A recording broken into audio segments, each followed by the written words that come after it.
পূর্ব ঘোষিত কর্মসূচি অনুযায়ী দুপুর ১:৩০টার দিকে রাজধানীর উত্তরার বিএনএস সেন্টারের সামনে বিভিন্ন কলেজের শিক্ষার্থীরা সড়ক অবরোধ করে। সেখানে তারা শিক্ষামন্ত্রীর পদত্যাগের দাবিতে স্লোগান দেয়। ২ ঘণ্টা পর তারা সড়ক ছেড়ে দিলেও সড়কের উভয় পাশে তৈরি হয় তীব্র যানজট।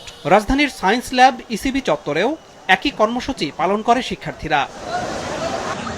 এদিকে লং মার্চ টু শিক্ষা মন্ত্রণালয় কর্মসূচির অংশ হিসেবে বিকেলে সচিবালয়ের দিকে যাত্রা করে শিক্ষার্থীরা।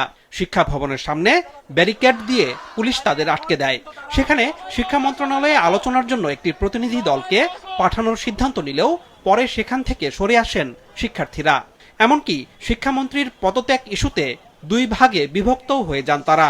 পরবর্তীতে শিক্ষার্থীরা শিক্ষা ভবনের সামনের সড়ক থেকে চলে যায়। এই যে ৭ থেকে ৮ জন প্রতিনিধি দল, এদের রিস্কটা আসলে নেবে কি? আমরা এর আগের সরকারের আমলেও জানি এমন কিছু ঘটনা ঘটছে যে আমাদের সমন্বয়কদের কিছুদের নিয়ে সেই ডিবি হারুনের ভাতের হোটেলে ভাত খাওয়ানো হয়েছিল। তো এমন যদি হয় এই রিস্কটা নেবে কি আমাদের? এই কারণে আসলে আমরা আপাতত ওদেরকে রিস্কটা নিয়ে পাঠাতে চাচ্ছি না। ইভেন কালকে আমাদের সংসদের ভবনে কিন্তু ৩ থেকে ৪ জন যাওয়ার কথা ছিল। ইভেন তারা ভিতরেও গেছিল। যাওয়ার পরে তাদের গেট পর্যন্ত ঢোকার পরে তাদের বলে তোমরা কারা, তোমরা এখানে থাকতে পারবা না। এদিকে শিক্ষার্থীদের আন্দোলনের আঁচ ছড়িয়ে পড়ে বিভিন্ন জেলায়। বরিশাল শিক্ষা বোর্ডের সামনে অবস্থান নিয়ে ঢাকা বরিশাল মহাসড়ক অবরোধ করে শিক্ষার্থীরা।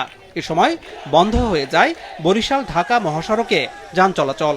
সাভারের পাকিজা মোড়ে ঢাকা আরিচা মহাসড়কে অবরোধ করে একদল শিক্ষার্থী। সড়কের উভয় পাশে যানজটের সৃষ্টি হয়। একই দাবিতে লক্ষ্মীপুর, ফেনী ও কুষ্টিয়াতেও বিক্ষোভ হয়েছে।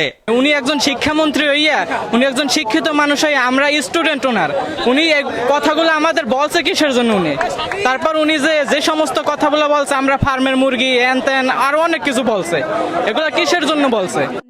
এদিকে বৈরী আবহাওয়ার কারণে চলমান এইচএসসি পরীক্ষায় যারা অংশ নিতে পারেননি তারা চট্টগ্রাম বোর্ডের অভিন্ন প্রশ্নপত্রে পরীক্ষায় অংশ নিতে পারবে বলে জানিয়েছেন শিক্ষামন্ত্রী। প্রতিকূল আবহাওয়া কিংবা সংশ্লিষ্ট অনিবার্য কারণে যারা চলমান এইচএসসি ও সমমান পরীক্ষা ২০২৬ এর কোনো বিষয়ে অংশগ্রহণ করতে পারেনি, তারা চট্টগ্রাম শিক্ষা বোর্ডের ইতিমধ্যে স্থগিত হওয়া সংশ্লিষ্ট বিষয়ে অভিন্ন প্রশ্নপত্রে শিক্ষা মন্ত্রণালয় কর্তৃক নির্ধারিত একই তারিখে ওই সময়ে পরীক্ষায় অংশগ্রহণ করতে পারবেন।